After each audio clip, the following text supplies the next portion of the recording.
كل من يحكي بالشيخة خاسي، وكل من يحكي بالموقع الاجتماعي خاسي، وكل من يقول أنا ابن فلان خاسي إن لم يقدم شيء.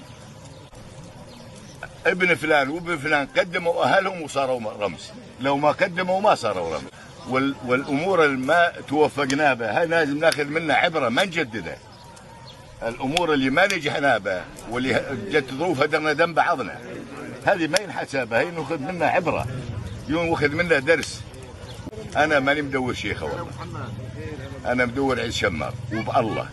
وبعدين ترى الإنسان لا مال يفيد ولا بنات مزيين يفيدين ولا سيارات يفيدين، إذا ما عنده كرامة ما عنده شيء. ولو نذبح كلنا دفعة واحدة في سبيل راية عز ما عندنا ولا مشكلة بالدنيا. أما نذل ونتشتت وحريمنا يلوجن ما يدرين وين ينامن ويغامزون لهن الناس اللي نلفي عليهم، له يعيشه والله يقصد أعمارنا قبله. والسلام عليكم.